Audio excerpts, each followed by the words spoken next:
Howdy everybody, Johnny Super here. I'm going to be doing a part 2 review of my BRK Ghost 22 HP. What's new with it? I sent it back to Air Guns of Arizona because I just wasn't happy with the accuracy on this thing. It was doing about, from anybody who saw my first review, it was doing about an inch at 50 yards. I showed some groups that I was getting out of it, and it just wasn't impressing me for the caliber, no pun intended, but this is a higher end air rifle. It's in the same category as Daystate and Raw and Vulcan, AGTs and FXs. From a cost standpoint, it's up there at that boutique level, and it just wasn't performing at a boutique level from an accuracy standpoint. Um, I was expecting to be able to compete in 50-yard bench rest with this thing in the original barrel. No chance in winning or even not embarrassing myself with the original barrel. So much to credit for Air Guns of Arizona, they did take it back. They gave me a brand new barrel, sent it back with test targets that reached out to 50 yards. They recommend I went with the JSB, the JTS 2539s, which I did buy a bunch of, but here for my own testing, the JSBs still outperform the JTSs, so I'm sticking with those. Accuracy is now about a half inch, maybe a little bit more, 5/8 of an inch at 50 yards under calm conditions. That's not what I have today, so the groups are a little bit bigger, maybe 3/4 of an inch, but I do have a test target here that I just took at 50 yards, so I can show you some of these groups. So these are all either 5 or 6 shot groups. There's 11 rounds in the magazine, so depending on where I was in the magazine, that was how many shots are in this. So these are either 5 or 6 shot groups. And I'll turn it over so you can kind of see in the back. In windy conditions, that one there, that's not bad. That one there, that's not bad. That one there, that's not bad. So, I did invest in this 700cc bottle, which I would not have done if it wasn't living up to at least my minimum accuracy standards.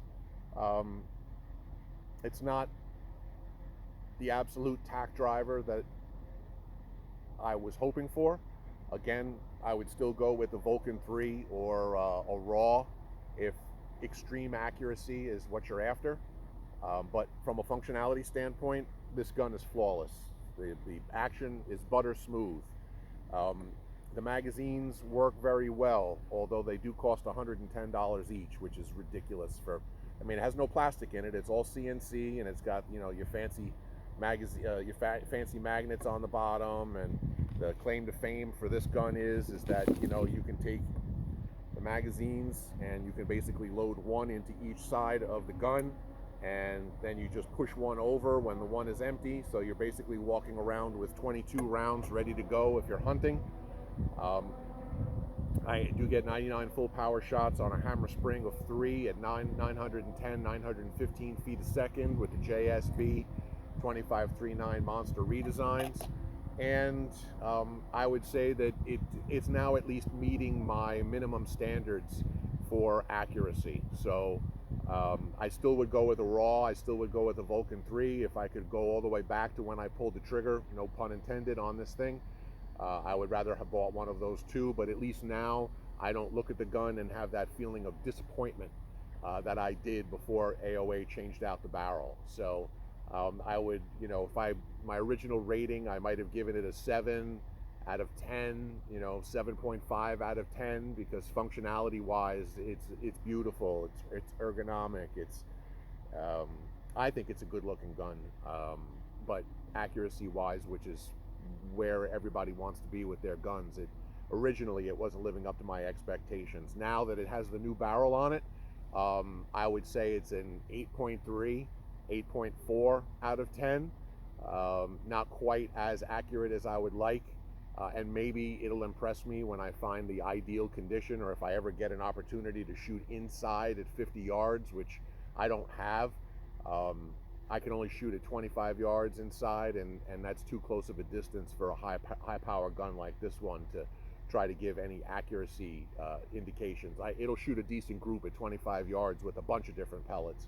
It's only when I stretch out to 50 or 75 yards that you really see the accuracy potential. Is this thing capable now of taking a varmint at 75 yards with a headshot? Yeah, and it wasn't before. Or at least I wouldn't have felt comfortable taking a headshot on a squirrel at 75 yards with this thing beforehand. But now, yes, I would take a headshot on a squirrel at 75 yards, as opposed to a lung and heart shot where you have a little bit more forgiveness for a little bit of pellet drift. So that's my re-review on this. Bring it back up to about an 8.3, an 8.4 out of 10, and you can make your own decision as to whether or not you want to, invest in this, or if you would go with another manufacturer. Thanks for watching. Bye.